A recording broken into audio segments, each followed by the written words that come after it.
ఏకపక్షంగా ఇచ్చిన ప్రజా తీర్పుతో అమరావతికి మళ్లీ ఊపిరి పోసుకుంది.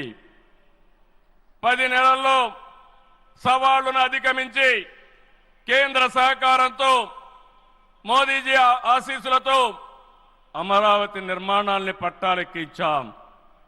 ఈరోజు మళ్ళీ మేము అనుకున్నాం వర్షం వస్తుందని, కానీ మోడీ గారు వస్తున్నారంటే వర్షం కూడా రాకుండా దేవతలు మొత్తం ఆశీర్వదించారంటే అది ఈ యొక్క అమరావతి యొక్క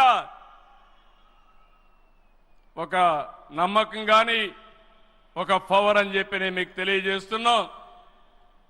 ఇప్పుడే మాట్లాడతామంటే మోడీ గారు ఒక మాట అన్నారు, నా 25 సంవత్సరాల చరిత్రలో ఏ మీటింగ్కి వచ్చినా వాతావరణం సానుకూలంగా వచ్చింది, ఏ మీటింగు క్యాన్సిల్ కాలేదు, ఈ మీటింగ్ కూడా సక్సెస్ అవుతుందనే వచ్చానని వారు చెప్పినప్పుడు నాకెంతో ఆనందం కలిగిందని చెప్పి కూడా నేను మీకు తెలియజేస్తున్నా.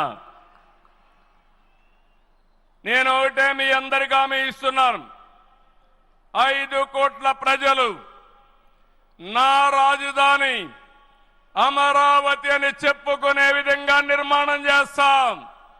ఇక్కడ ఉండే వాళ్ళందరూ చెప్పండి, నా రాజధాని, నా రాజధాని, నా రాజధాని.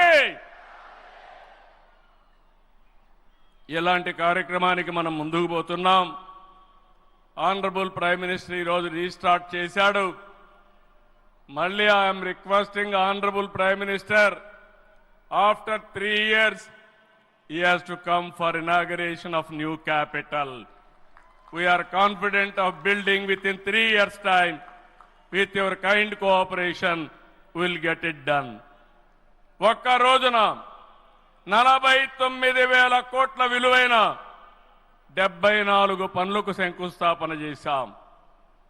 5,028 కోట్లకు చేపట్టే 9 కేంద్ర ప్రాజెక్టులకు శంకుస్థాపన చేశాం.